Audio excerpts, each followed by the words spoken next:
Cosner. I'm the Associate Director for Students for Sensible Drug Policy, and I work here in our Washington, D.C. office.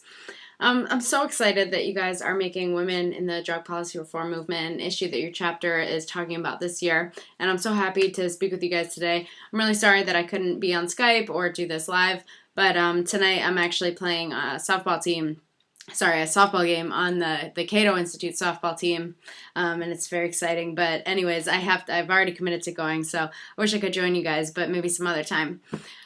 So yeah, I just wanted to talk to you guys a bit about, what it means to be a woman in the movement to me. So if you don't mind, I've taken a couple notes that I'm going to read from, just to, stay on point. You guys know how it is. All right, so first of all, drug policy reform movement is definitely growing, but it's still relatively small in comparison to other political movements that are a bit more mainstream. And women in the movement are even more unique and even more, in smaller numbers than they are elsewhere. So it's a very unique position to be in. You'll probably even notice in your chapter that there are far more men than there are women. It's no need to feel bad. This is usually the case. This seems to be the case for politics in general, for whatever reason. One possible cause could be the controversial nature of the issue that we're advocating for ending the war on drugs. Statistically speaking, men are more likely to take the risk, so to say, of being involved with a controversial political issue than women are.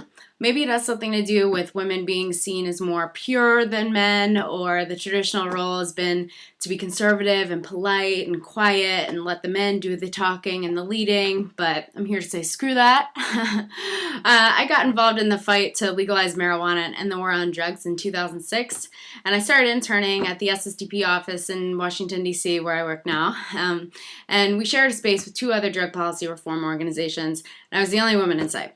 It didn't feel particularly odd to me, since I had always kind of been like a guy's girl anyway, hanging out with a lot of men and, kind of understanding that sort of culture and feeling comfortable, exerting myself in it.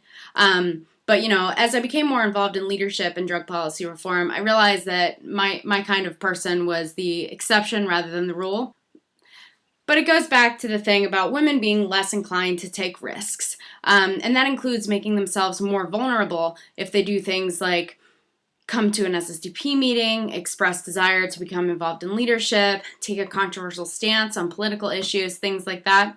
So I guess what I'm trying to say is that it can help with empowering women in our movement if we're aware of these actions being perceived as risks and doing what we can to neutralize the perception that it's dangerous to be a woman and to be involved in drug policy reform and to be a strong voice for sensible drug policy. All too often in these conversations, we talk about the problem, but not really offering many solutions. While there isn't a silver bullet solution to bridging the gender gap in the world of drug policy, I've come up with a couple ideas for you guys to maybe consider.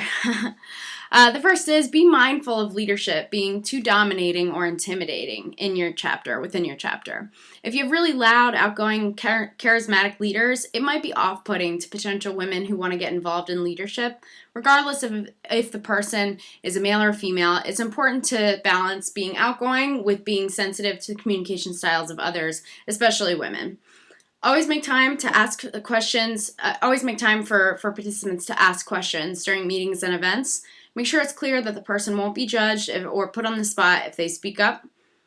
Also, allow for other ways to speak up aside from during meetings. It can be really intense and really stressful situation, to speak in front of a group of people, as many of you I'm sure are aware.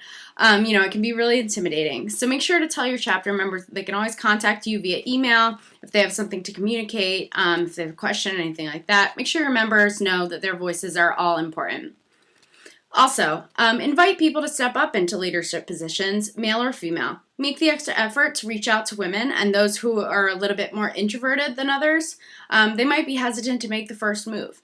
Some people just need to be asked to step up into a leadership position, so make sure to keep that in mind. It's never too early to start recruiting future leaders for your chapter, so feel free to bring this up at any time. It's always a good thing to keep in mind. Thirdly, build strong bonds between women that are already in the movement.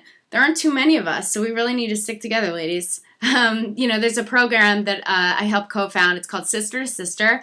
It's a partnership between SSDP and the Normal Women's Alliance. And you can find more information about this on ssdp.org/resources. Basically, it's a female mentorship program where we match up women who are newer to the movement to women who've been in the movement for a couple of years. And you guys can get together and talk about your experiences, maybe share resources or contacts, and just kind of get to know one another because we are such a unique and small community. And also within your chapter, make sure it's not always men who are tabling and leading your meetings. Make sure that the public can see that women are welcome in leadership positions in your chapter.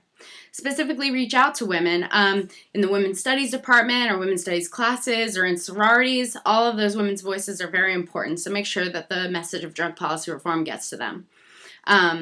Also, have women in your leadership in your chapter already reach out to new or prospective women who are going to be members or who are already maybe lower level members, inviting them to get more involved and making them feel comfortable. You can also invite female speakers to your chapter, such as myself. Shamefully suggest that I'd be more than happy to come down and give a talk at FSU, but there are also a ton of other female drug policy reform speakers. The Normal Women's Alliance has an awesome speakers bureau you guys can check out, and also, just to make the extra effort to keep, women in mind when you guys are picking out your programming for the year.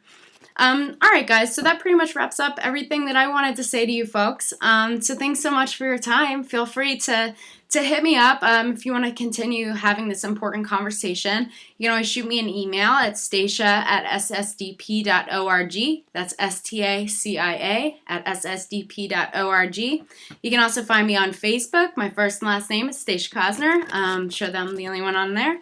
You can also find more information about me at ssdp.org and more information about women in the drug policy movement, all in our resources section on ssdp.org. So thanks again, everybody, for all of your hard work that you do to end the war on drugs. People like you in our corner, I've never been more confident the drug war is going down.